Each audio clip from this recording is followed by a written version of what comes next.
1898-yili Kyori xonim tabiiy radioaktivlik ilminit poloniy bilan radiyni bayqidi. Shuning bilan yadro davrining yetib kelishiga asos soldi. Lekin foyda va ziyon doim nisbiy bo'ladi. Yadrodan muvofiq foydalanganda insonlarga baxt yaratqili bo'ladi. Agar ishiltish muvofiq bo'lmaganda, uning g'oyat zo'r buzg'unchilik xarakteri o'rin to'ldirish bo'lmaydigan ziyon olib keladi. Olimlar tadqiqotining ko'rsatishga asoslanganda, yadro radiatsiyasi nafaslanish, teri hamda hazm qilish qatorliq yo'llar orqali jonliqlar tomonidan so'miriladi va jonliqlarning DNAsini buzg'unchilik uchirtib, asli qaytarib bo'lmaydigan zaxm paydo qiladi. Yadro radiatsiya miqdorining oz ko'pligiga asosan jonliqlarda paydo bo'lgan ziyonmi o'xshash bo'lmaydi.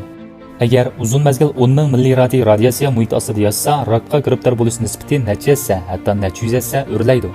450 mingdan 800 ming milliradiy radiatsiyaga bevosita yuzlanganda 30 kun ichida jonliqlar bosh qiyish, choch tushish, ich surish, ichki a'zolar qanash qatorliq kasallik alomatlarini boshdan kechirdi hamda oxirida o'limga yuzlanadi.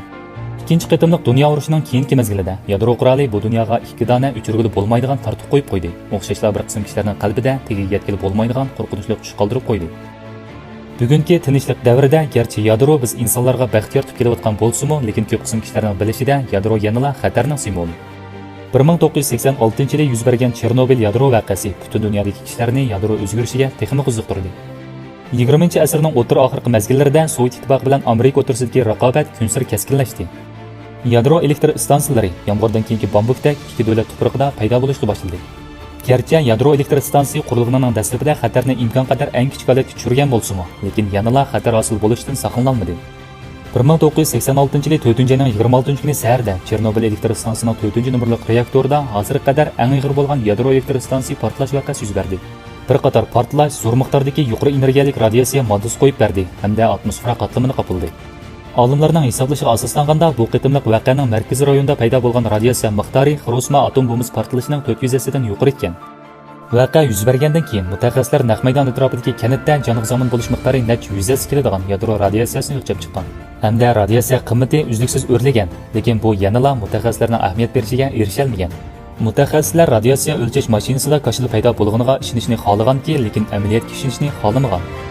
Sovet ittifoqi doiralari tunji vaqtda uchur qamal qilishni tanlaganlikdan bu bevosita 40 necha nafar birinchi turkumdan naq maydonga yetib kelgan qutqizish xodimlarining o'lishini keltirib chiqargan.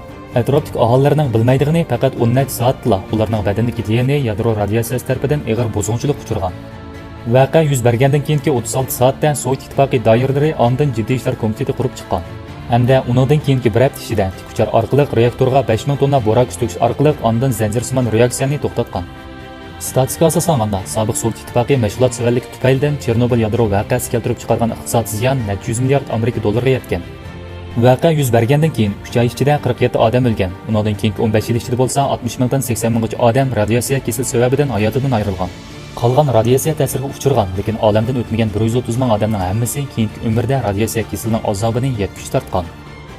Pichoq doktorning qo'lida odamni qutuldiradigan qurolga aylandi, lekin qassobning qo'lida bo'lsa, u bir o'ltirish quroli. Yadromo dal shundoq. Agar yaxshi ishlatilsa, insoniyatga g'oyat zo'r qiyin xatar paydo qiladi. Agarda muvofiq foydalanilsa, u yana g'oyat zo'r qimmat yaratadi hamda insonlarga baxt kelib keladi. Bo'ldi. Bu qitimliq sayohat oxirlashdi.